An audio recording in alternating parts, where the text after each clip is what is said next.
Daniel. Unang kabanata. Si Daniel at ang kanyang mga kaibigan sa Babylonia.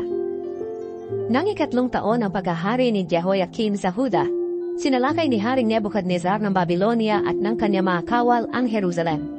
Binihag niya si Haring Jehoiakim ayon sa kalooban ng Panginoon. Kinuha niya ang ilang mga kagamitan sa templo ng Diyos at dinala sa Babylonia. Inilagay niya ang mga ito sa taguan ng kayamanan doon sa templo ng kanyang Diyos.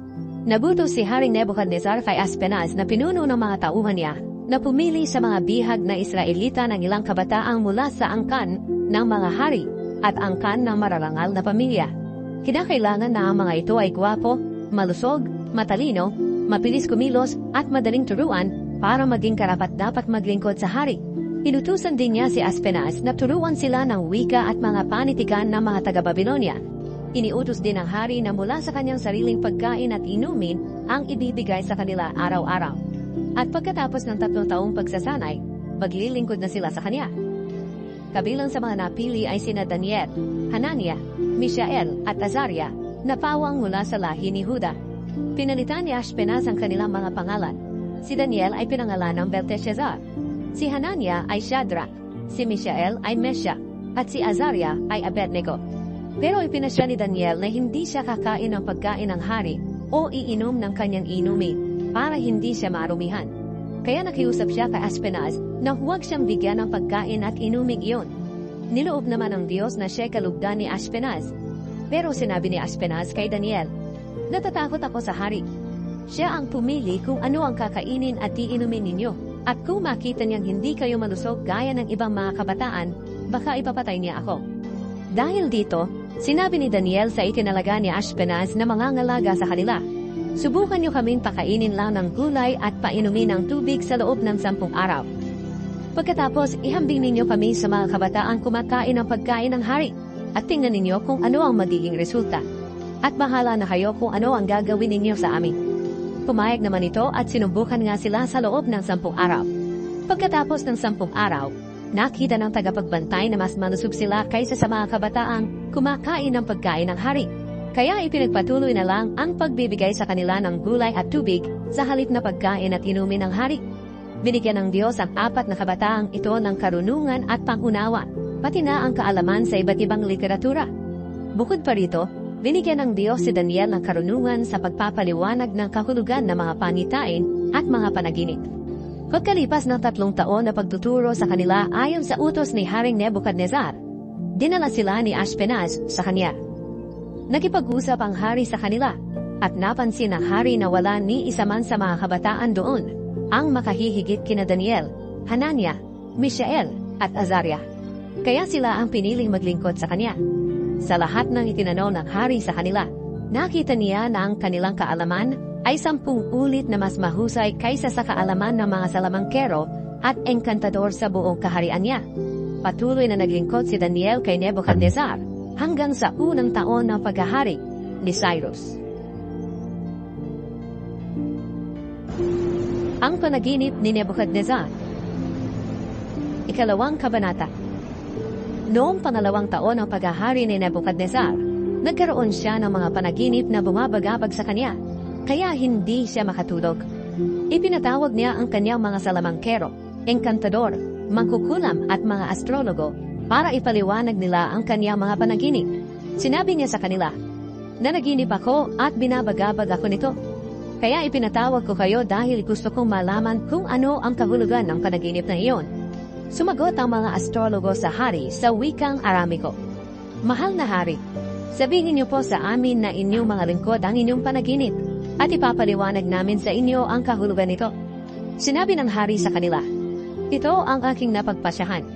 Kung hindi ninyo mahulaan ang aking panaginip at ang kahulugan nito, pagpuputol-putulin ko ang katawan ninyo at ipapawasak ang inyong mga bahay. Kung mahuhulaan ninyo ang aking panaginip at maipaliwanag ang kahulugan nito, gagantimpalaan ko kayo at bibigyan pa ng malaking karangalan. Sige, hulaan na ninyo at ipaliwanag ang kahulugan nito." Muli silang sumagot sa hari, "Mahal na hari, sabihin niyo po sa amin ang inyong panaginip at ipapaliwanag namin sa inyo ang kahulugan nito." Sinabi ng hari, "Alam kong pinahahaba lang ninyo ang oras dahil alam ninyong gagawin ko ang sinabi ko sa inyo. Naku, hindi ninyo mahulaan at maipaliwanag ang aking panaginip, paparusahan ko kayo katulad ng sinabi ko. Nagkasundo kayong magsinungaling sa akin, sa pag-aakalang magbabago pa ang aking isip sa paglipas ng oras. Hulaan na ninyo kung ano ang aking panaginip, para maniwala ako na marunong talaga kayong magpaliwanag ng kahulugan nito. Sumagot sila sa hari. Walang tao sa buong mundo ang makagagawa ng iniuutos ninyo. At wala ring hari gaano man ang kanyang kapangyarihan na mag-uutos ng ganyan sa kanyang mga enkantador, mangkukulam, o mga astrologo. Napakahirap ng inyong hinihingi, mahal na hari. Ang mga Diyos lang ang makakagawa niyan, pero hindi sila naninirahan kasama ng mga tao. Dahil sa sagot nilang ito, galit na galit ang hari, at nagutos siyang patayin ang lahat ng marurunong na mga tao sa Babylonia. Nang inilabas na ang utos ng hari na patayin ang mga marurunong, hinanap si Daniel at ang kanyang mga kasama para patayin din. Kaya nakipag-usap si Daniel kay Arioch, na kapitan ng mga tagapagbantay ng hari, na siyang inutusan na patayin ang mga marurunong sa Babylonia. Maingat na nagtanong si Daniel sa kanya kung ano ang dahilan ng napakabigat na utos ng hari. Kaya sinabi sa kanya ni Arioch ang nangyari. Pagkatapos, pumunta si Daniel sa hari at hiniling niya na bigyan siya ng panahong maipaliwanag ang kahulugan ng panaginip nito. Pumayag naman ang hari, kaya umuwi si Daniel at ibinalita sa kanya mga kasamahang sina Anania, Mishael at Azaria ang tungkol sa nangyari. Hiniling niya sa mga ito na manalangin para kaawahan sila ng Diyos sa langit at para malaman nila ang kahulugan ng panaginip ng hari upang hindi sila patayin kasama ng iba pang marurunong na tao sa Babylonia. Nang gabing iyon, ipinahayag ng Diyos kay Daniel ang panaginip ng hari at ang kahulugan nito sa pamamagitan ng pangitain. At pinuri ni Daniel ang Diyos sa langit. Sinabi niya, "Purihin ang Diyos magpakailanman. Siya ay matalino at makapangyarihan. Siya ang nagbabago ng panahon. Siya ang nagpapasya kung sino ang maghahari at siya rin ang nag-aalis sa kanila sa trono. Siya ang nagbibigay ng karunungan sa marurunong." Ipinapaliwanag niya ang mahihiwagang bagay na mahirap intindihin. Nasa kanya ang liwanag at nalalaman niya ang anumang nasa kadiliman. O Diyos ng aking mga ninuno, pinupuri ko kayo at pinapasalamatan. Kayo ang nagbigay sa akin ng karunungan at kakayahan. At ibinigay niyo sa amin ang aming kahilingan sa inyo na ipahayag sa amin ang panaginip ng hari. Ipinaliwanag ni Daniel ang panaginip ng hari. Pagkatapos, bumalik si Daniel kay Arioch na inutusan ng hari para patayin ang mga marurunong na tao sa Babylonia. Sinabi ni Daniel sa kanya, "Huwag mo muna silang patayin. Dalhin mo muna ako sa hari at ipapaliwanag ko ang kanyang panaginip." Kaya dali-daling dinala ni Arioch si Daniel sa hari. Sinabi ni Arioch, "Mahal na hari, may nakita po akong lihag mula sa Huda na makapagpapaliwanag ng inyong panaginip." Tinanong ng hari si Daniel na tinatawag ding Belteshazzar, "Talaga bang mahuhulaan mo ang aking panaginip at maipapaliwanag ang kahulugan nito?" Sumagot si Daniel, "Mahal na hari, wala pong sino mang marunong katulad ng mga mangkukulam, enkantador o manghuhula ang makakapagpaliwanag ng inyong panaginip. Pero may Diyos sa langit na naghahayag ng mga mahiwagang bagay. At inihayag niya sa inyo sa panaginip ang mangyayari sa hinaharap. Ngayon sasabihin ko po sa inyo ang mga pangitaing nakita ninyo sa inyong panaginip. Habang natutulog po kayo, mahal na hari, na naginip kayo tungkol sa mga mangyayari sa hinaharap. Ipinapaalam ikaw sa inyo ng Diyos na tagapagpahayag ng mga mahiwagang bagay. At inihayag sa akin ng Diyos ang inyong panaginip, hindi dahil mas matalino ako kaysa sa iba, kundi para maipaliwanag ko sa inyo at maintindihan nyo ang gumugulo sa inyong isipan. Ito po ang inyong panaginip. May nakita kayo malaking rebulto na nakakasilaw, na nakatayo sa inyong harapan, at nakakatakot tingnan. Ang ulo nito ay purong ginto, ang mga bisig at dibdib ay tilak, ang tiyan at hita ay tanso. Ang kanyang mga binti ay bakal at ang kanyang mga paa naman ay bakal at luwad. At habang tinitingnan niyo po ang rebulto, may batong natipak na hindi kagagawa ng tao. Tumama ito sa mga paang bakal at luwad ng rebulto at nawasak ang kanyang mga paa. Agad namang nadurog ang buong rebulto na gawa sa bakal, luwad, tanso, pilak at ginto. At parang naging ipa sa giikan na ipinagpat ng hangin kung saan-saan. Pero ang batong bumagsak sa paa ng rebulto ay naging malaking bundok at pumuno sa buong mundo. Iyan po ang panaginip niyo. At ito naman ang kahulugan. Mahal na hari, kayo ang hari na mahahari. Ginawa kayong hari ng Diyos sa langit at binigyan ng kapangyarihan, kalakasan at karangalan. Ipinasakop niya sa inyo ang mga tao, mga hayop, at mga ibon sa lahat ng dako. Kayo ang sumisimbolo sa gintong ulo ng rebulto. Ang susunod sa inyong kaharian ay mas mahina kaysa sa inyo. Pagkatapos, ang ikatlong kaharian ay sumisimbolo ng tansong bahagi ng rebulto, at ang kahariang ito ay maghahari sa buong mundo. At ang ikaapat na kaharian ay kasintatag ng bakal. Kung paano ang bakal ay dumudurog, ang kahariang ito ay dudurog din ng ibang mga kaharian. Ang mga paa na yari sa bakal at luwad ay nangangahulugan ng mahahating kaharian, pero mananatili itong malakas. Dahil ikaw mismo ang nakakita na may halo itong bakal. Ang mga daliring bakal at luwad na mga paa ay nangangahulugan na may bahagi ang kaharian na matibay at may bahaging mahina. Ang pagsasama ng bakal at luwad ay nangangahulugang magkakaisa ang mga pinuno ng mga kahariang ito sa pamamagitan ng pag-aasawa ng magkaibang lahi.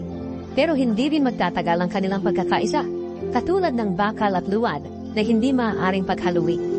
Sa panahon ng mga haring ito, ang Diyos sa langit ay magtatayo ng isang kaharian na hindi babagsak kailanman.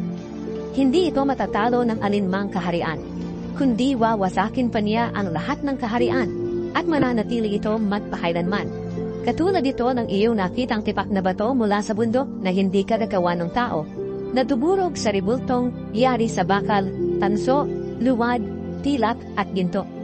Mahal na hari, ipinahayag po ng makapangyarihang Diyos sa inyo kung ano ang mga mangyayari sa hinaharap. Iyon ang panaginip nyo at ang kahulugan nito. Totoo po ang lahat ng sinabi ko. Nagpatira pa si Haring Nebuchadnezzar upang parangalan si Daniel. Pagkatapos nagutos siyang maghandog at magsunog ng insenso kay Daniel. Sinabi niya kay Daniel, "Dahil sa ipinahayag mo ang panaginip ko at ang kahulugan nito, totoo na ang iyong Diyos, ang pinakamakapangyarihan sa lahat ng Diyos. Siya ang dapat kilalaning Panginoon ng mga hari, at siya lamang ang nakakapagpahayag ng mga hiwaga." Pagkatapos binigyan ng hari si Daniel ng maraming magagandang regalo. Ginawa siyang tagapamahala ng buong lalawigan ng Babylonia at pinuno ng lahat ng marurunong doon. Hiniling ni Daniel sa hari na italaga sina Shadrach, Meshach at Abednego bilang katulong niya sa pamamahala ng lalawigan. Pumayag naman ang hari at namalagi si Daniel sa palasyo ng hari. Iniutos ni Nebuchadnezzar na sambahin ang rebulto. Ikatlong kabanata. Nagpagawa si Haring Nebuchadnezzar ng rebultong ginto. May 70 talampakan ng taas at 9 talampakan ang lapad. Ipinatayo niya ito sa kapatagan ng Dura sa lalawigan ng Babylonia. Pagkatapos, ipinatawag ni Haring Nebuchadnezzar ang mga gobernador, mga mayor, mga komisyoner, mga tagapayo, mga ingat-yaman, mga hukom, at iba pang mga opisyal ng lalawigan para dumalo sa pagtatalaga ng nasabing rebulto. Nang naroon na sila nakatayo sa harap ng rebulto, sumigaw ang tagapagbalita, "Kayong mga nanggaling sa iba't ibang bansa, lahi at wika, kapag narinig ninyo ang tunog ng tambuli, flauta, kudyapi, alpa at iba pang mga instrumento, lumuhod kayo agad at sumamba sa rebultong itinayo ni Haring Nebuchadnezzar. Ang sinumang hindi sasamba ay agad na itatapon sa naglalagablab na hurno." Kaya nang marinig nila ang tunog ng mga instrumento, agad silang lumuhod at sumamba sa rebulto. Nang panahong iyon, may ilang taga-Babylonia na lumapit sa hari at pinaratangan nila ang mga Hudyo. Sinabi nila kay Haring Nebuchadnezzar, "Naway humaba pa ang inyong buhay, mahal na hari. Hindi ba't nagutos po kayo na ang sinumang makarinig ng tunog ng mga instrumento ay dapat lumuhod at sumamba sa gintong rebulto at ang hindi sasamba ay itatapon sa naglalagablab na hurno? Ngunit may ilang mga Hudyong hindi sumusunod sa inyong utos. Sila po ay sina Shadrach, Meshach at Abednego. Sila ang mga taong pinamamahana ninyo sa lalawigan ng Babylonia. Hindi nila iginagalang ang inyong mga Diyos at hindi sila sumasamba sa gintong rebulto na ipinatayo ninyo." Nang marinig iyon ng hari, nagalit siya ng husto. Kaya ipinatawag niya sina Shadrach, Meshach at Abednego. Nang dumating sila, tinanong sila ng hari, "Totoo bang hindi ninyo iginagalang ang aking mga Diyos at hindi kayo sumasamba sa rebultong ginto na ipinatayo ko? Ngayon, inuutusan ko kayong sumamba sa rebulto kapag narinig ninyo ang tunog ng mga instrumento. Dahil kung hindi, ipapatapon ko kayo sa naglalagablab na hurno. Tingnan natin kung may Diyos na makakapagligtas sa inyo." Sumagot silang tatlo. Mahal na hari, wala po kaming masasabi tungkol dyan. Kung talaga pong ganyan ang mangyayari, ililigtas kami ng Diyos na aming pinaglilingkuran mula sa naglalagablab na hurno. Ililigtas niya kami mula sa inyong mga kamay. Pero kung hindi man niya kami iligtas, gusto naming malaman mo na hindi pa rin kami maglilingkod sa inyong mga Diyos o sasamba sa rebultong ginto na ipinatayo ninyo. Dahil sa sagot nilang iyon, lalo pang nagalit ang hari sa kanila at kitang-kita ito sa kanyang mukha. Kaya iniutos niyang painitin pa ang hurno ng 7 ulit. Pagkatapos ay inutusan niya ang kanyang pinakamalalakas na sundalo na gapusin sina Shadrach, Meshach at Abednego at itapon sa naglalagablab na hurno. Kaya iginapos sila ng mga sundalo at itinapon sa hurno na hindi na inalis ang kanilang mga damit. Dahil sa pinainit pang lalo ng hari ang hurno, namatay ang mga sundalong nagtapon sa kanila dahil sa lagablab ng apoy. At silang tatlo na nakagapos ay bumagsak sa naglalagablab na hurno. Habang nakatingin si Haring Nebuchadnezzar, bigla siyang tumayo sa laki ng kanyang pagkamangha. Tinanong niya ang kanyang mga opisyal, "Hindi ba 3 lang ang itinapon sa apoy?" Sumagot sila, "Opo, mahal na hari." Sinabi ng hari, "Tingnan ninyo, 4 na ang nakikita kong palakad-lakad sa gitna ng apoy. Hindi na sila nakagapos at hindi sila nasusunog. At ang isa sa kanila ay parang Diyos." Kaya lumapit si Nebuchadnezzar sa pintuan ng naglalagablab na hurno at tinawag sila, "Shadrach, Meshach at Abednego, mga lingkod ng kataas-taasang Diyos. Lumabas kayo riyan, hali kayo rito." At lumabas silang 3 mula sa hurno. Pagkatapos, nagtipon sa kanila ang mga gobernador, mayor, komisyoner, at ang iba pang mga opisyal ng hari. At nakita nilang hindi man lang sila napinsala ng apoy, ni hindi nag-amoy usok ang kanilang buhok o damit. Dahil dito, sinabi ng hari, "Purihin ang Diyos ni Shadrach, Meshach at Abednego." Nagsugos siya ng kanyang anghel para iligtas ang kanyang mga lingkod na nagtitiwala sa kanya. Hindi nila sinunod ang aking utos. Minabuti pa nilang mapatapon sa apoy kaysa sumamba sa alinmang Diyos maliban sa kanilang Diyos. Kaya iniuutos ko na ang sinumang tao sa alinmang bansa, lahi o wika na magsasalita ng masama laban sa Diyos ni Shadrach, Meshach at Abednego ay pagpuputol-putulin ang katawan at wawasakin ang kanilang mga bahay, sapagkat walang Diyos na makapagliligtas katulad ng kanilang Diyos. At binigyan ng hari sina Shadrach, Meshach at Abednego ng mas mataas pang tungkulin sa lalawigan ng Babylonia. Ang pangalawang panaginip ni Nebuchadnezzar. Ika-4 na kabanata. Gumawa si Haring Nebuchadnezzar ng isang mensahe para sa lahat ng tao sa iba't ibang bansa, lahi at wika sa buong mundo. Ito ang nakasulat. "Sumainyo nawa ang mabuting kalagayan. Nais kong ipaalam sa inyo ang mga himala at kababalaghang ginawa sa akin ng kataas-taasang Diyos. Kamangha-mangha at makapangyarihan ang mga himalang ipinakita ng Diyos. Ang paghahari niya ay walang hanggan. Ang aking kalagayan dito sa palasyo ay mabuti, at namumuhay ako sa kasaganaan. Pero nagkaroon ako ng nakakatakot na panaginip at pangitain na bumabagabag sa akin. Kaya iniutos ko na dalhin sa akin ang lahat ng marurunong sa Babylonia para ipaliwanag sa akin ang kahulugan ng aking panaginip. Nang dumating ang mga salamangkero, manghuhula at mga astrologo, sinabi ko sa kanila ang panaginip ko, pero hindi nila maipaliwanag ang kahulugan nito. Nang bandang huli, lumapit sa akin si Daniel. Pinangalanan siyang Belteshazzar na pangalan din ng aking Diyos. Nasa kanya ang espiritu ng banal na mga Diyos. Isinalaysay ko sa kanya ang aking panaginip. Sinabi ko, "Belteshazzar, pinuno ng mga salamangkero, alam kong nasa iyo ang espiritu ng mga Diyos at nauunawaan mo agad ang kahulugan ng mga hiwaga. Sabihin mo sa akin ang kahulugan ng mga pangitaing nakita ko sa aking panaginip." Ito ang mga pangitaing nakita ko habang natutulog ako. Nakita ko ang isang napakataas na punong kahoy sa gitna ng mundo.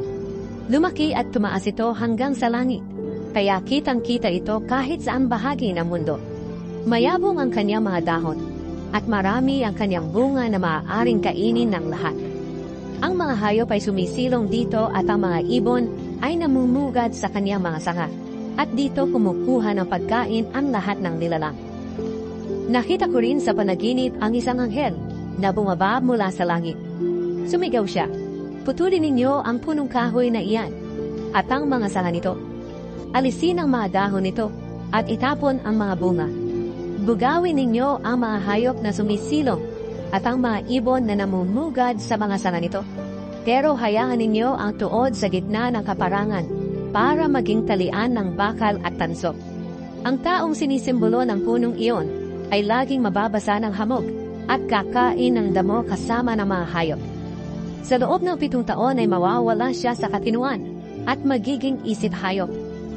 Ito ang hatol na sinabi ng anghel para malaman ng lahat na ang tataas-taasang Diyos ang siyang may kapangyarihan sa kaharian ng mga tao.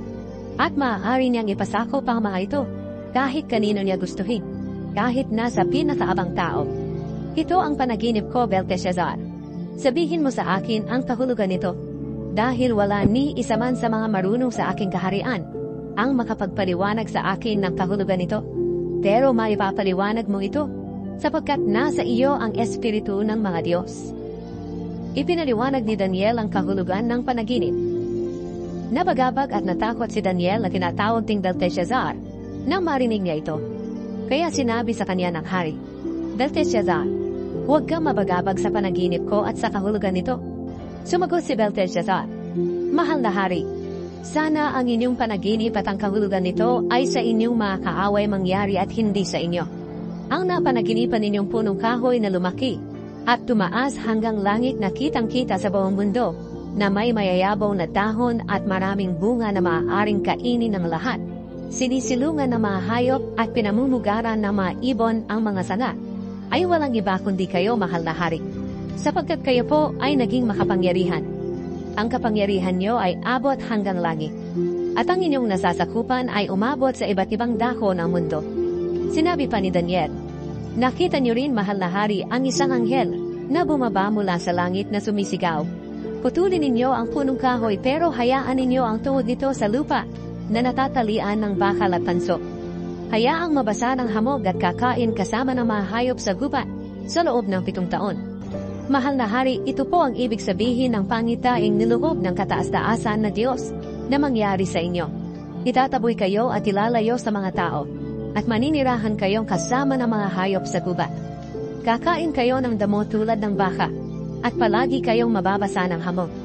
Pagkatapos ng 7 taon, kikilalanin nyo ang kataas-taasang Diyos na siyang may kapangyarihan sa mga kaharian ng mga tao at maaari niyang ipasakop ang mga ito kahit kanino niya gustuhin. Tungkol naman po sa sinabi ng anghel na hayaan lang ang tuhod, ang ibig sabihin noon ay ibabalik sa inyo ang kaharian nyo kung kikilalanin nyo na ang Diyos ang siyang naghahari sa lahat. Kaya mahal na hari, pakinggan nyo po ang payo ko. Igilan nyo na po ang inyong kasamaan. Gumawa kayo ng matuwid at maging maawain sa mga dukha. Kung gagawin nyo po ito, baka sakaling manatili kayong maunlad. Ang lahat ng ito ay nangyari sa buhay ni Haring Nebuchadnezzar. Pagkalipas ng 1 taon, mula nang ipaliwanag ni Daniel ang kahulugan ng kanyang panaginip, ganito ang nangyari. Habang namamasyal si Haring Nebuchadnezzar sa bubong ng kanyang palasyo sa Babylonia, sinabi niya, Talagang makapangyarihan ang Babylonia, ang itinayo kong maharlikang bayan, sa pamamagitan ng aking kapangyarihan at para sa aking karangalan. Hindi pa siya halos natatapos sa pagsasalita. May tinig mula sa langit na nagsabi, Haring Nebuchadnezzar, makinig ka. Binabawi ko na sa iyo ang iyong kapangyarihan bilang hari. Itataboy ka mula sa mga tao at maninirahan kang kasama ng mga hayop sa gubat. Kakain ka ng damo na parang baka. Pagkatapos ng 7 taon ay kikilalanin mo ang kataas-taasang Diyos na siyang may kapangyarihan sa mga kaharian ng mga tao at maaari niyang ipasakop ang mga ito kahit kanino niya gustuhin. Nangyari nga agad kay Nebuchadnezzar ang sinabi ng tinig. Itinaboy siya mula sa mga tao at kumain ng damo na parang baka. Palaging basa ng hamog ang kanyang katawan at humaba ang kanyang buhok na parang balahibo ng agila at ang kanyang kuko ay parang kuko ng ibon. Pagkatapos ng 7 taon, ako si Nebuchadnezzar ay lumapit sa Diyos at nanumbalik ang matinupong pag-iisip. Kaya pinuri ko at pinarangalan ang kataas-taasang Diyos na buhay magpakailanman. Sinabi ko, ang paghahari niya ay walang katapusan. Baliwala ang mga tao sa mundo kung ikukumpara sa kanya. Ginagawa niya ang nais niya sa mga anghel sa langit at sa mga tao sa lupa. Walang makakatutol o makakahadlang sa kanya. Nang manumbalik na ang aking katinuan, ibinalik din sa akin ang karangalan at kapangyarihan bilang hari. Muli akong kinanggap ng aking mga opisyal at mga tagapayo, at ako'y naging mas makapangyarihan kaysa dati. Kaya ngayon pinupuri ko't pinararangalan ang hari ng langit. Dahil matuwid at tama ang lahat niyang ginagawa, at ibinabagsak niya ang mga mapagmataas. Ang piging ni Belshazzar. Ika-5 kabanata. Noong si Belshazzar ang hari ng Babylonia, naghanda siya ng malaking piging para sa kanyang 1,000 marangal na mga bisita. Habang nagiinuman sila, ipinakuha ni Belshazzar ang mga tasang ginto at pilaf na kinuha ng ama niyang si Nebuchadnezzar sa templo ng Diyos sa Jerusalem. Ipinakuha niya ang mga ito para gamitin nila ng kanyang mga marangal na mga bisita, ng kanyang mga asawa, at ng iba pa niyang mga asawang alipin. Nang madala na sa kanya ang mga tasa, ginamit nila ito para inuman. At habang sila'y nagiinuman, pinupuri nila ang kanilang mga Diyos na gawa sa ginto, pilak, tanso, bakan, kahoy at bato. Walang ano-ano'y may nakitang kamayang hari na sumusunat sa pader ng palasyo malapit sa ilawan. Dahil dito nanginig at namutla ang hari sa tindi ng takot. Kaya sumigaw siya na ipatawag ang marurunong sa Babylonia, ang mga salamangkero, mga astrologo at mga manghuhula. Nang dumating sila, sinabi niya sa kanila, ang sino mang makabasa ng nakasulat na iyan at makapagpaliwanag ng kahulugan, ay didihisan ko ng maharlikang damit, at pasusuotan ko ng gintong kwintas, at siya'y magiging pangatlong pinakamataas na pinuno sa aking kaharian. Lumapit ang mga marurunong upang basahin ang nakasulat sa pader. Pero hindi nila kayang basahin o maipaliwanag sa hari ang kahulugan nito. Kaya lalong natakot at namutla si Haring Belshazzar. Nitong-lito naman ang isip ng kanyang marangal na mga bisita. Nang marinig ng reyna ang kanilang pagkakagulo, lumapit siya sa kanila at sinabi, mabuhay ang mahal na hari. Huwag kang matakot o mag-alala, dahil may isang tao sa iyong kaharian na nasa kanya ang espiritu ng banal na mga Diyos. Noong panahon ng iyong amang si Haring Nebuchadnezzar, ang taong ito ay nagpamanas ng kanyang karunungan, tulad sa karunungan ng mga Diyos. Ginawa siya ng iyong ama na pinuno ng mga salamangkero, engkantador, manghuhula at mga astrologo. Siya ay si Daniel na pinangalanan ng hari na Belteshazzar. May pambihira siyang kakayahan at karunungan. Marunong siyang magbigay kahulugan sa mga panaginip, magpaliwanag ng mga bugtong, at lumutas ng mahihirap na mga problema. Kaya ipatawag mo siya, at ipapaliwanag niya ang kahulugan ng nakasulat na iyon sa pader. Kaya ipinatawag si Daniel, at nang siya'y gumating sinabi sa kanya ng hari, ikaw pala si Daniel na isa sa mga bihag na Hudyo, na dinala rito ng aking ama mula sa Huda. Nabalitaan kong ang espiritu ng mga Diyos ay nasa iyo, at mayroon kang pambihirang kakayahan at karunungan. Ipinatawag ko na ang marurunong, pati na ang mga engkantador, para ipabasa at ipaliwanag ang kahulugan ng nakasulat na iyon sa pader. Pero hindi nila ito nagawa. Nabalitaan kong marunong ka magpaliwanag ng kahulugan ng mga pangyayari, at kaya mo ring lutasin ang mabibigat na mga problema. Kung mababasa mo at maipapaliwanag ang kahulugan ng nakasulat na iyan, pabibihisan kita ng maharlikang damit, at pasusuotan ng gintong kwintas, at gagawin kitang pangatlong pinakamataas na pinuno sa aking kaharian. Sumagot si Daniel, mahal na hari, huwag na po ninyo akong bigyan ng regalo. Ibigay niyo na lamang sa iba. Pero babasahin ko pa rin para sa inyo ang nakasulat sa pader, at ipapaliwanag ko ang kahulugan nito. Mahal na hari, ang inyong amang si Nebuchadnezzar ay ginawang hari ng kataas-taasang Diyos. Naging makapangyarihan siya at pinarangalan. Dahil sa kapangyarihang ibinigay ng Diyos sa kanya, ang mga tao sa iba't ibang bansa, lahi at wika ay natakot sa kanya. Nagagawa niyang patayin ang sinumang gusto niyang patayin, at nagagawa rin niyang huwag patayin ang gusto niyang huwag patayin. Itinataas niya sa tungkulin ang gusto niyang itaas, at ibinababa niya sa tungkulin ang gusto niyang ibaba. Pero siya ay naging mayabang at nagmataas, kaya pinaalis siya sa kanyang tungkulin bilang hari, at itinaboy mula sa mga tao. Naging isip hayop siya. Tumira siya kasama ng mga asnong gubat, at kumain ng damo na parang baka. Palaging basa ng hamog ang kanyang katawan. Ganoon ang kanyang kalagayan hanggang kilalanin niya na ang kataas-taasang Diyos ang siyang may kapangyarihan sa mga kaharian ng mga tao, at maaari niyang ipasakop ang mga ito kahit kanino niya gustuhin. At ikaw, Haring Belshazzar, na anak niya, kahit na alam mo ang lahat ng ito, hindi ka pa rin nagpakumbaba. Sa halip itinuring mo mas mataas ka kaysa sa Panginoon.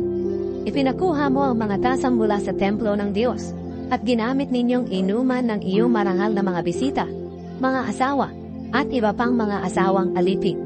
Maliban diyan, sumamba ka pa sa mga Diyos-Diyos ang gawa sa pilak, ginto, tanso, bakal, kahoy at bato. Ito'y mga Diyos na hindi nakakakita, hindi nakakarinig, at hindi nakakaunawa. Ngunit hindi mo man lang pinuri ang Diyos na siyang may hawak ng iyong buhay at nakakaalam ng iyong landas na dadahanan. Kaya ipinadala niya ang kamay na iyon para isulat ang mga katagang ito. Mene, mene, tekel, parsing.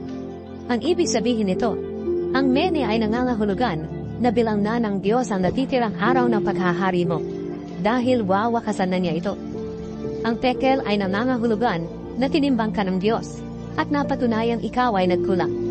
Ang parsin ay nangangahulugan na ang kaharian mo'y mahahati at ibibigay sa Media at Persya.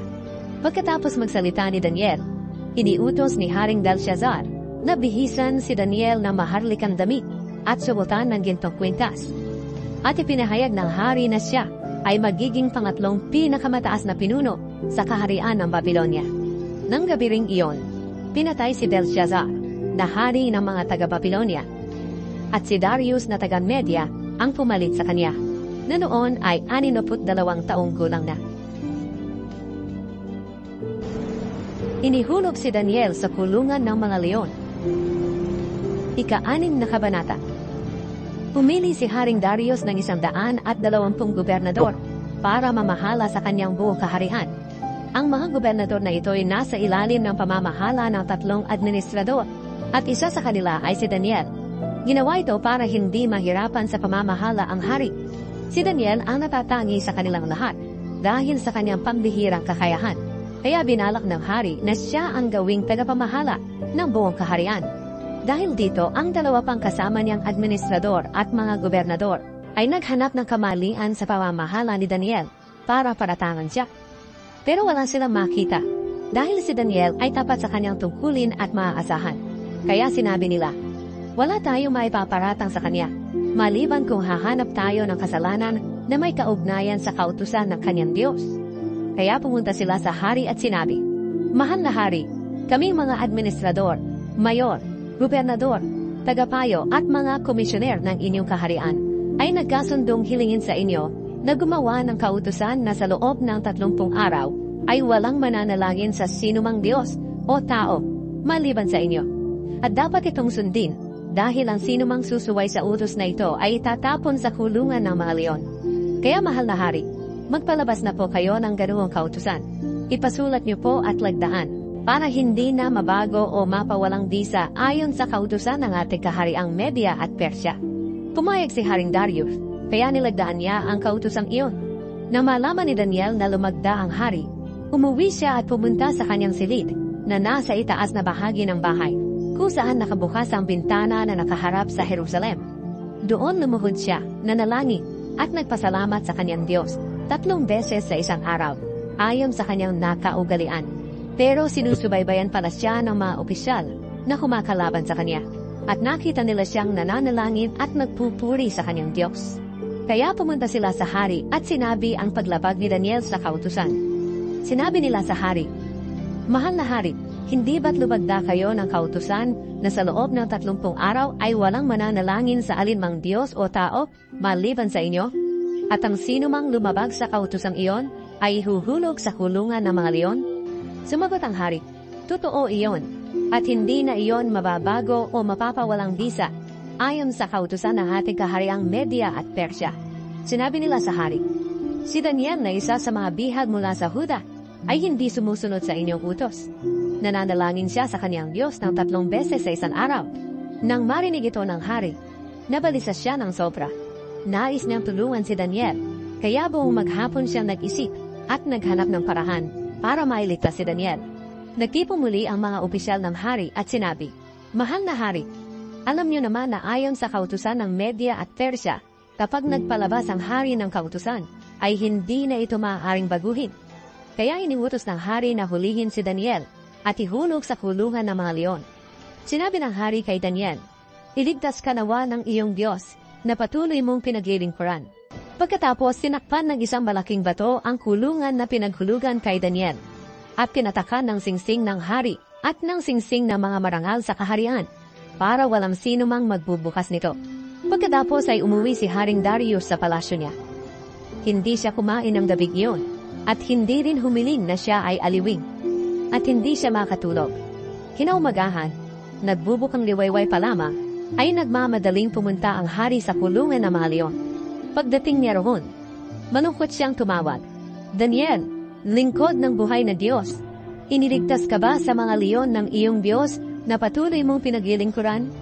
Sumagot si Daniel, "Mahal na hari, hindi ako sinaktan ng mga leon, dahil nagpadala ang Diyos ng kanyang mga anghel para itikom ang mga bibig ng mga leon. Ginawa ito ng Diyos dahil alam niyang matuwid ang aking buhay, at wala akong ginawang kasalanan sa inyo." Nang marinig iyon ng hari, nagalak siya at nagutos na kunin si Daniel sa kulungan. Nang nakuha na si Daniel, wala silang nakitang kahit ganos man lamang sa kanyang katawan, dahil nagtiwala siya sa Diyos.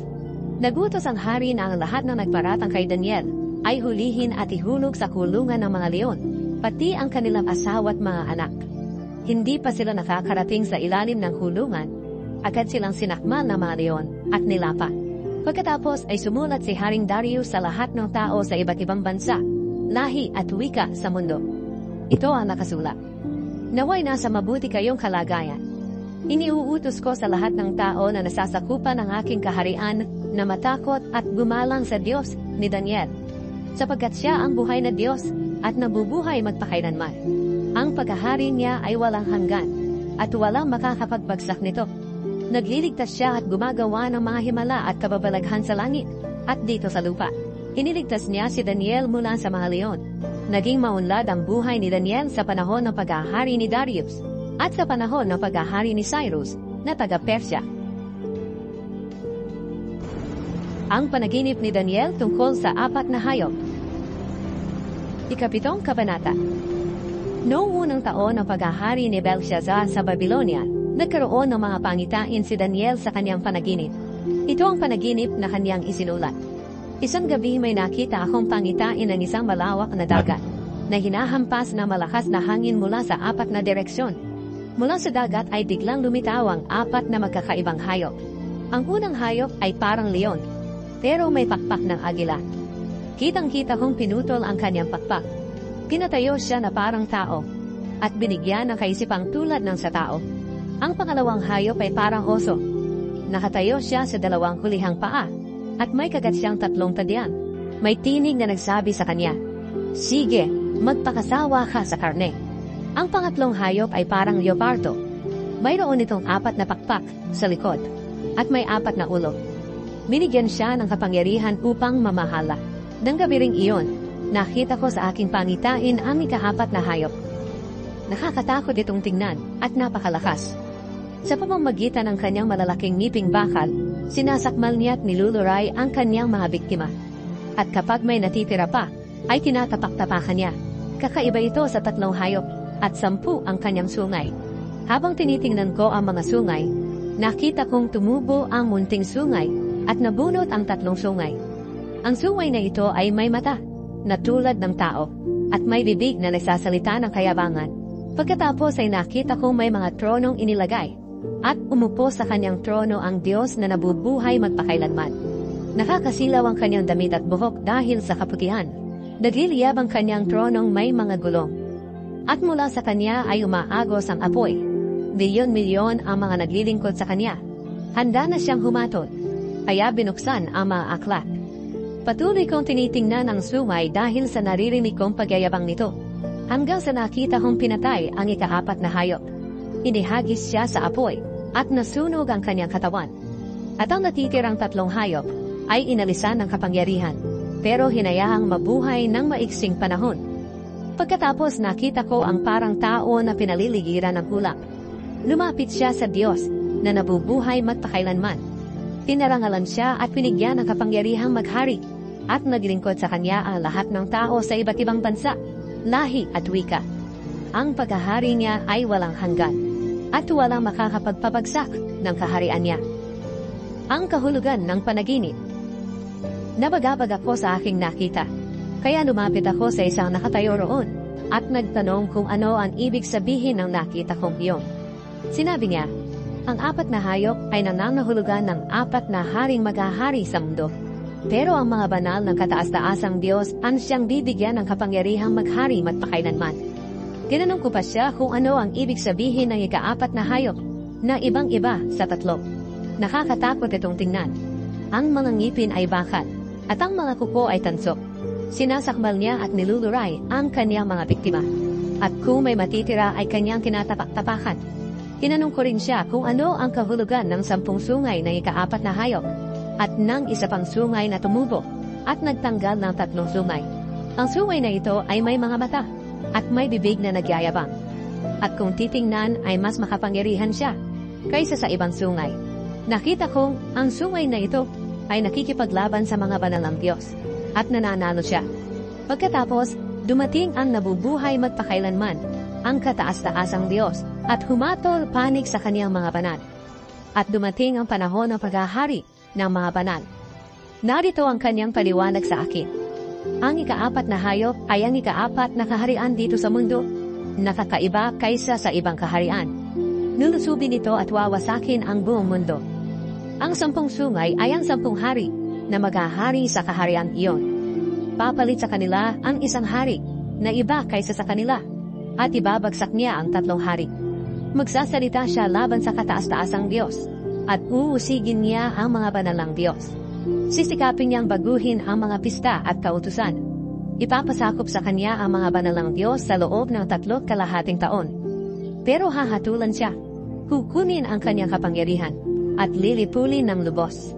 At pagkatapos ay ibibigay sa banal na mga mamamayan ng kataas-taasang Diyos ang pamamahala at kapangyarihan sa mga kaharian ng buong mundo. Kaya maghahari sila magpakailanman at ang lahat ng kaharian ay magpapasakop sa kanila. Iyon ang panaginip ko. Nabagabag ako at namutla sa takot. Pero hindi ko ito sinabi kahit kanino. Ang pangitain ni Daniel tungkol sa tupa at kambing. Ika-8 kabanata. Nang 3 taon ang pagkahari ni Belshazzar, muli akong nagkaroon ng pangitain. Sa pangitain ko, nakita ko nakatayo ako sa pampang ng ilog ng kulay, sa napapatirang lungsod ng Susa, sa lalawigan ng Elam. May nakita akong barahong tupa na nakatayo sa tabi ng ilog. Mayroon itong 2 mahahabang sungay, pero mas mahaba ang isang sungay nito kaysa sa isa, kahit nahuli itong tumubo. Nakita kong nanunuwag ito, kahit saan mang lugar. Walang ibang hayop na makapigil sa kanya, at wala ring makatakas sa kanya. Nagagawa niya ang gusto niyang gawin, kaya naging makapangyarihan siya. Habang ito'y tinitingnan ko, biglang dumating ang isang kambing mula sa kanluran. Umikot ito sa buong mundo, na hindi sumasayad ang paa sa lupa sa sobrang bilis. Mayroon siyang kakaibang sungay sa gitna ng kanyang mga mata. Sinugod niya ng buong lakas ang tupang may 2 sungay na nakita kong nakatayo sa pampang ng ilog.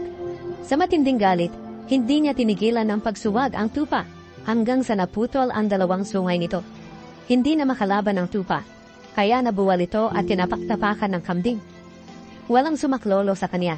Naging makapangyarihan pa ang kambing. Pero nang nasa sukdulan na ang kapangyarihan niya, nabali ang kanyang sungay. Kapalit nito ay may tumubong 4 na pambihirang sungay na nakatutok sa 4 na direksyon ng mundo. Ang isa sa kanila ay tinubuan ng isang maliit na sungay. Naging makapangyarihan itong sungay sa timog at sa silangan hanggang sa magandang lupain ng Israel. Lalo pa siyang naging makapangyarihan hanggang sa kalangitan at pinabagsak niya sa lupa ang ilang mga nilalang sa langit at mga bituin. At tinapaktapakan niya ang mga iyon. Itinuring niya ang kanyang sarili na higit na makapangyarihan kaysa sa pinuno ng mga nilalang sa langit. Pinatigil niya ang araw-araw na paghahandog sa templo ng Diyos at nilapastangan niya ang templo. Sa ginawa niyang iyon, ipinasakop sa kanya ang mga nilalang sa langit at ang araw-araw na paghahandog. Binaliwala niya ang katotohanan at nagtagumpay siya sa kanyang mga ginawa. Narinig kong nag-uusap ang 2 anghel. Ang isang anghel ay nagtatanong sa isa, hanggang kailan kaya tatagal ang mga pangyayaring ito na nasa pangitain? ang pagpapatigil sa araw-araw na paghahandog, ang paglapastangan sa templo na magiging dahilan para pabayaan ito, at ang pagyurak sa mga nilalang sa langit. Sumagot ang isa, ito'y mangyayari sa loob ng 2,300 umaga at hapon, at pagkatapos ay lilinisin ang templo. Ipinaliwanag ni Gabriel ang kahulugan ng pangitain. Habang nakatingin ako sa pangitaing iyon at nag-iisip kung ano ang kahulugan noon, biglang tumayo sa harap ko ang parang tao. Pagkatapos may narinig akong tinig ng tao mula sa ilog ng ulay na nagsabi, Gabriel, ipaliwanag mo sa kanya ang kahulugan ng pangitain.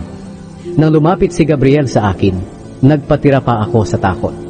Sinabi niya sa akin, Anak ng tao, dapat mong maintindihan na ang iyong pangitain ay tungkol sa katapusan ng panahon. Habang nakikipag-usap siya sa akin, nawalan ako ng malay at napadapa sa lupa. Pero hinawakan niya ako at ibinangon. Sinabi niya, sasabihin ko sa iyo kung ano ang mangyayari sa hinaharap kapag ibinuhos na ng Diyos ang kanyang galit, dahil naitakda na ang katapusan ng panahon. Ang tupang may 2 sungay ay ang kaharian ng Media at Persya. Ang kambing naman ay ang kaharian ng Gresya, at ang malaking sungay sa gitna ng kanyang mga mata ay ang unang hari. Ang 4 na sungay na tumubo pagkatapos maputol ang unang sungay ay ang 4 na kaharian ng Gresya na magkahati-hati ito. Pero ang kanilang mga hari ay hindi magiging makapangyarihan na tulad noong una. Sa mga huling araw ng kanilang paghahari, sa panahong sukdulan na ang kanilang kasamaan, maghahari ang isang malupit at tusong hari. Siya'y magiging makapangyarihan, pero hindi tulad ng haring nauna sa kanya.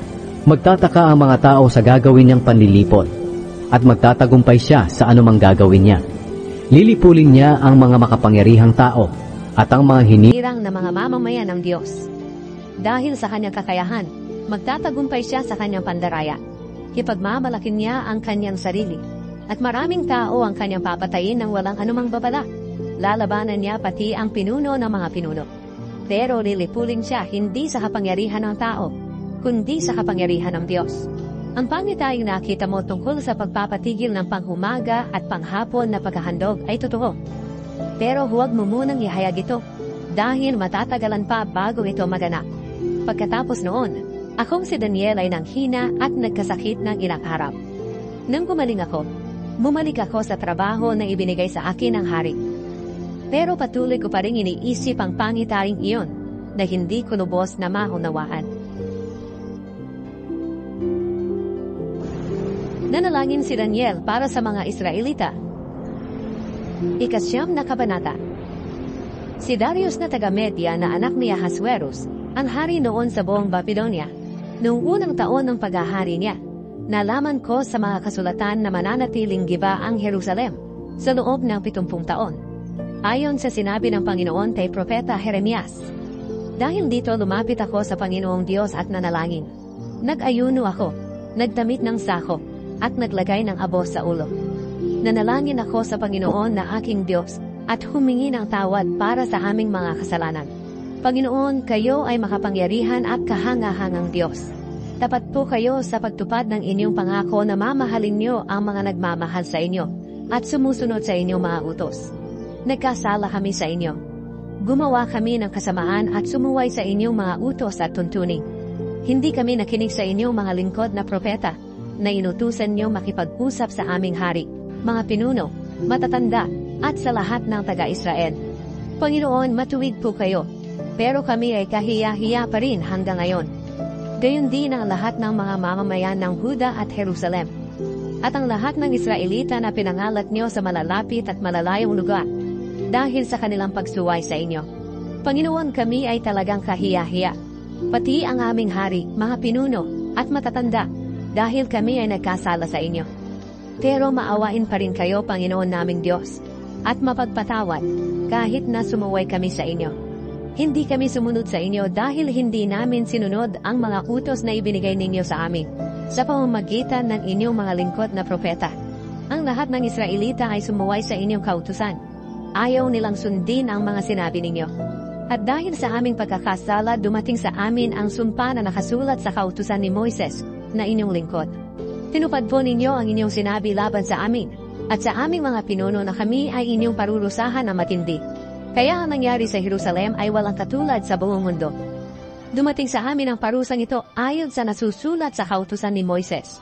Pero sa kabila nito, hindi namin sinikap na malugod kayo sa amin sa pamamagitan ng pagtalikod sa aming mga kasalanan at ang pagkilala sa inyong katotohanan. Kaya handa kayong parusahan kami. At ginawa nyo nga dahil palagi kayong tama sa inyong mga ginagawa. Pero hindi pa rin kami sumunod sa inyo. Panginoon naming Diyos, ipinakita niyo ang inyong kapangyarihan mo, pinalaya ninyo ang inyong mga mamamayan sa Ehipto. At dahil dito ay naging tanyag kayo hanggang ngayon. Inaamin namin na kami ay nagkasala at gumawa ng kasamaan. Kaya Panginoon, ayon sa inyong ginagawang matuwid, nakikiusap ako na alisin niyo na ang inyong galit sa Jerusalem, ang inyong lungsod at banal na bundok. Dahil sa aming kasalanan at sa kasalanan ng aming mga ninuno, hinamak kami at ang Jerusalem ng mga taong nakapaligid sa amin. Kaya ngayon, O Diyos, pakinggan niyo ang aking panalangin at pagsamo. Alang-alang sa inyong pangalan, muli niyong itayo ang inyong templong, nagiba at napabayaan. O Diyos, pakinggan niyo ako. Tingnan niyo ang nakakaawa naming kalagayan at ang wasak niyong bayan, kung saan kinikilala ang inyong pangalan.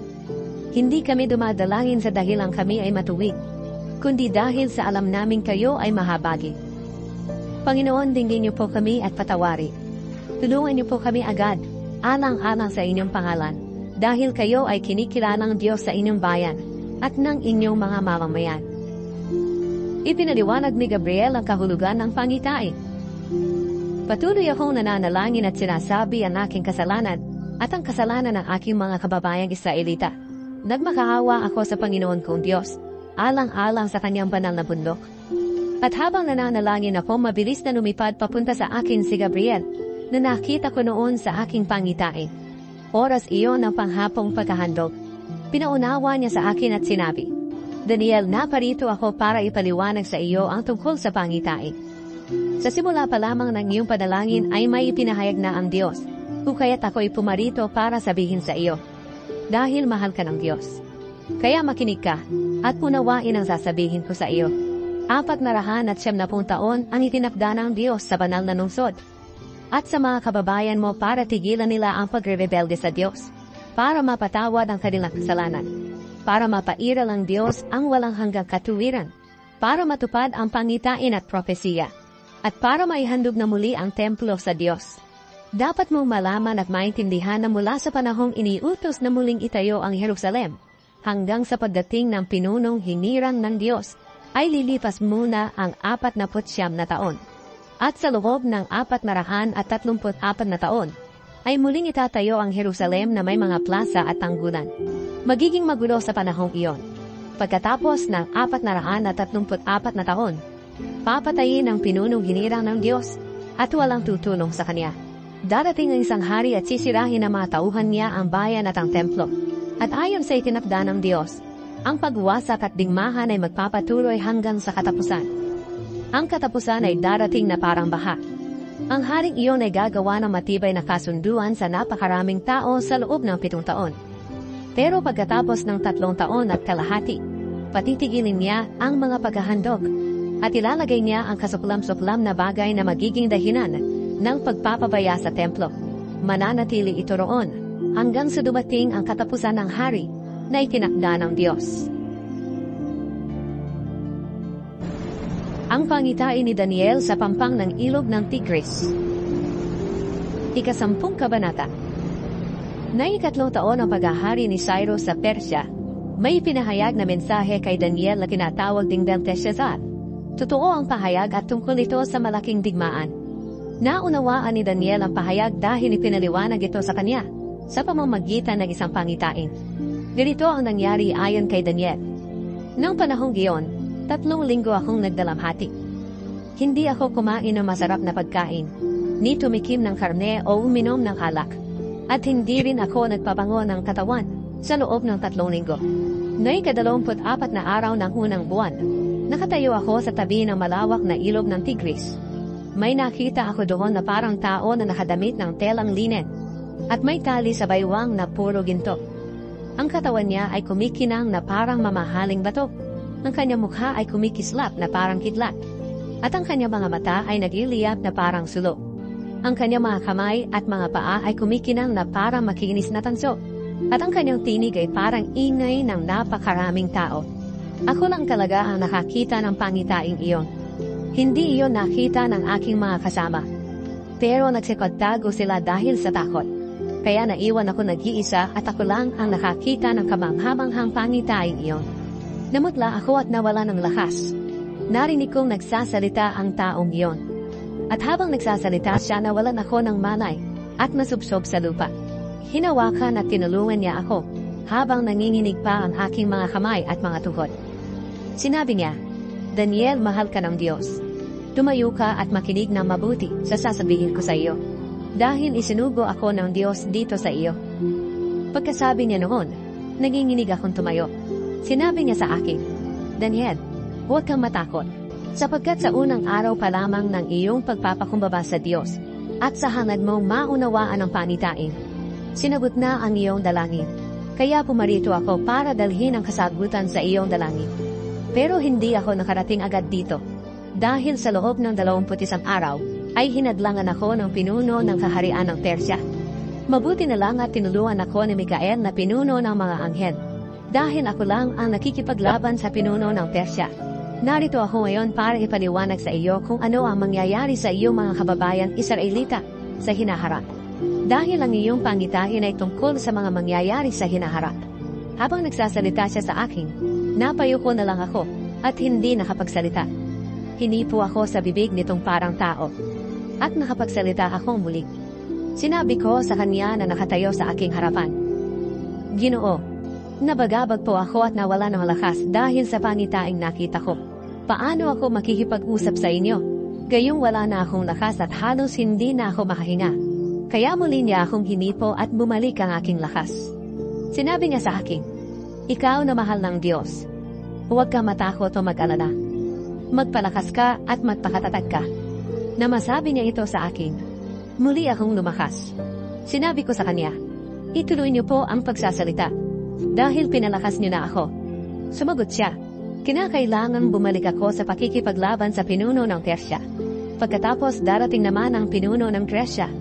Pero alam mo ba kung bakit ako pumarito sa iyo? Naparito ako para ipaliwanag sa iyo ang nakasulat sa aklat ng katotohanan. Sa aking pakikipaglaban, walang ibang tumulong sa akin kundi si Mikael lamang, ang pinuno ng Israel." 11 kabanata. Noong unang taon ng paghahari ni Darius na taga-Media, ako ang tumulong at nagtanggol kay Mikael, ang mga hari ng Hilaga at Timog. Sasabihin ko sa iyo ngayon ang katotohanan. 3 pang hari ang maghahari sa Persya.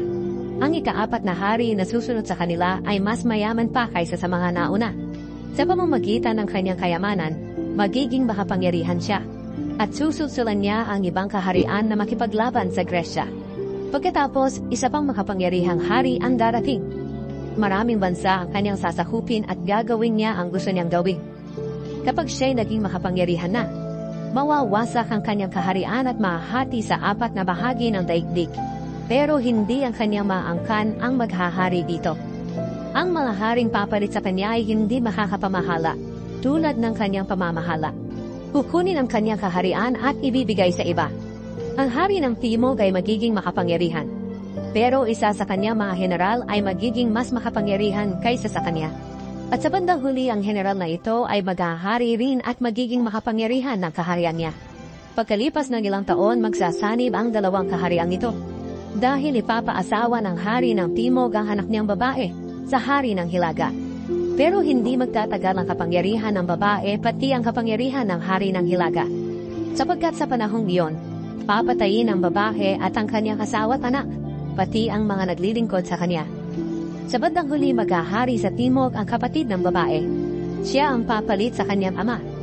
Lulusubin niya ang mga sundalo ng hari ng Hilaga at papasukin ang napapadirang lungsod nito. At magtatagumpay siya sa labanan.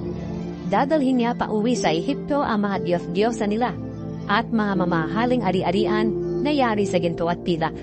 Sa loob ng ilang taon, hindi na siya makikipagdigma sa hari ng Hilaga.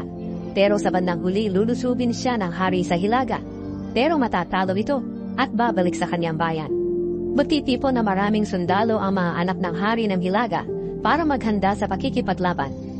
Ang isa sa kanila ay sasalakay na parang bahang hindi mapigilan. Sasalakay siya hanggang sa napapadirang lungsod ng hari ng Timog.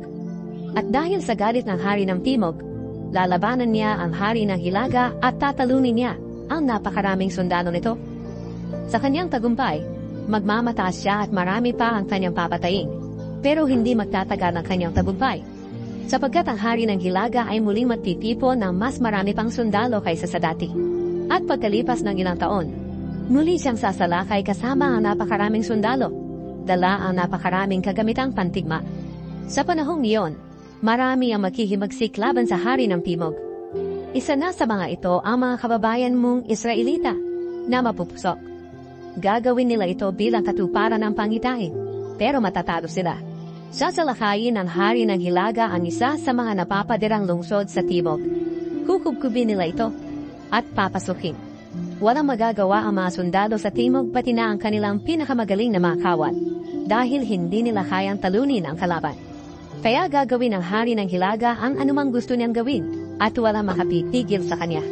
Sasakupin niya ang magandang lupain ng Israel at lubusan itong mapapasailalim sa kanyang kapangyarihan. Talagang determinado ang hari ng Hilaga na salakayin ang kaharian sa Timog ng buong lakas ng kaharian niya. Makikipagkasundo muna siya sa hari ng Timog sa pamamagitan ng pag-aalok ng kanyang anak na maging asawa nito, upang sa pamamagitan nito ay maibagsak niya ang kaharian sa Timog. Pero hindi magtatagumpay ang kanyang layunin. Kaya ang mga bayan na lang muna sa tabing dagat ang kanyang lulusubin at marami ang kanyang masasakop.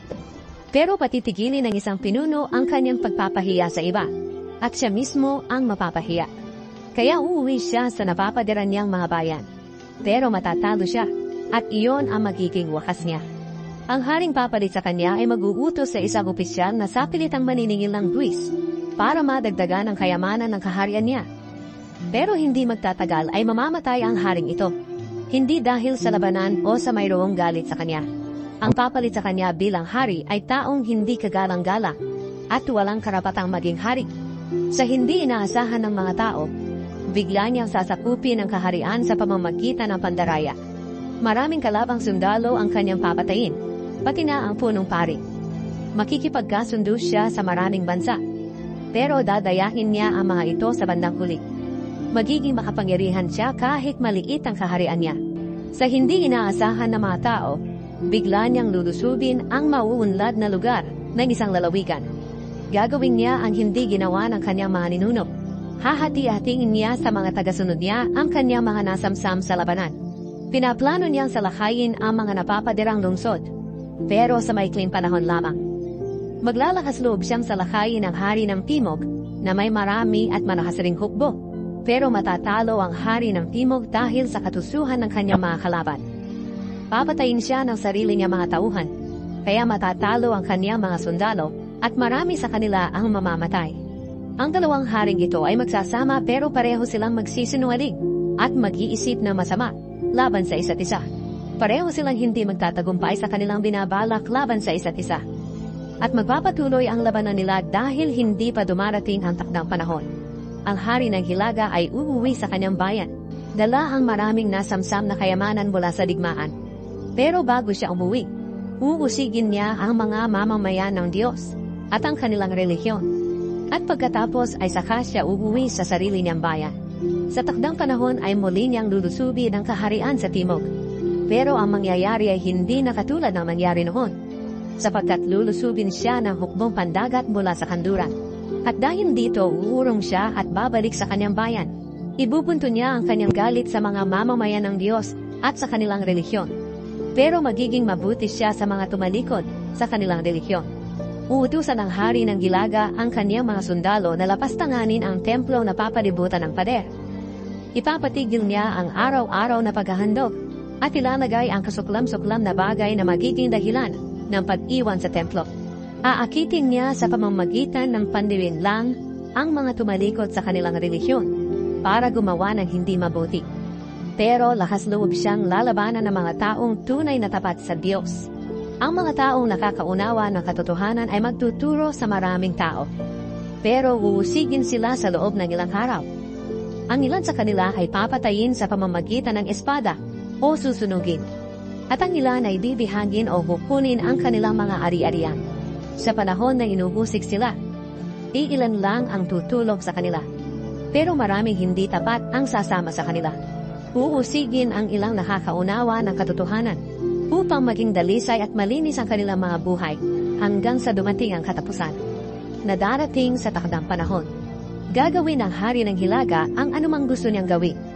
Ituturing niyang higit ang kanyang sarili kaysa sinumang Diyos at hahamakin niya ang Diyos na higit kaysa sa lahat ng Diyos. Magtatagumpay siya hanggang sa panahon na ipakita ng Diyos ang kanyang galing.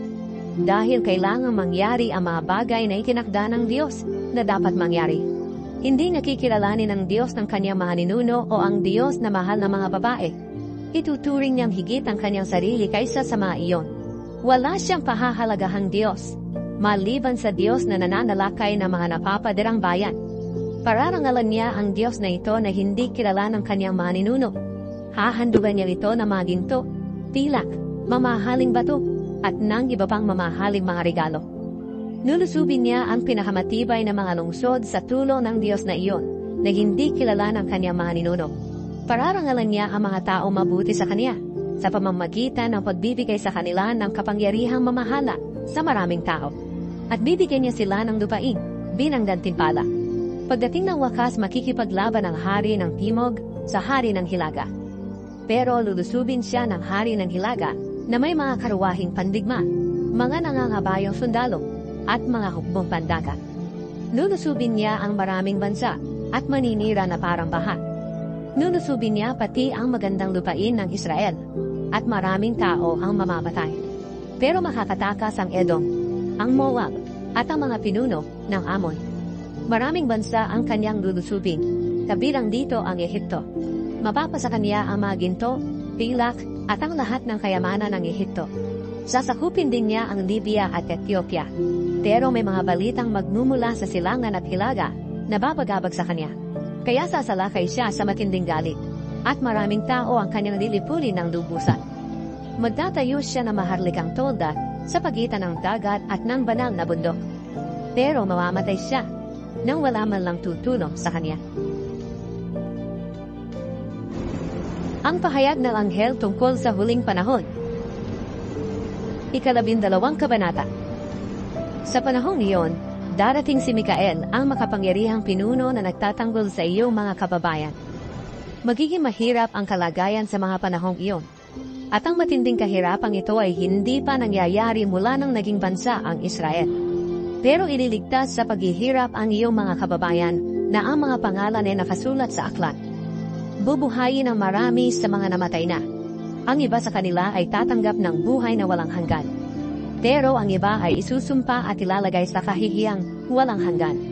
Ang mga taong nakakaunawa ng katotohanan at nagtuturo sa mga tao na mamuhay na matuwid ay magniningning na parang bituin sa langit magpakailanman. Pero Daniel, isara mo muna ang aklat na ito at huwag mo munang sabihin sa mga tao ang mensahe nito hanggang sa dumating ang katapusan. Habang hindi pa ito ipinapahayag, marami ang magsisikap na unawain ang mga nangyayari. Pagkatapos niyang sabihin iyon, may nakita pa akong 2 taong nakatayo sa magkabilang pampang ng ilog. Nagtanong ang isa sa kanila sa taong nakadamit ng telang linen na nakatayo sa mataas na bahagi ng ilog. Gaano kaya katagal bago matapos ang mga nakakamanghang pangyayaring iyon? Itinaas ng taong nakadamit ng telang linen ang kanyang 2 kamay. At narinig kong sumumpa siya sa Diyos na buhay magpakailanman.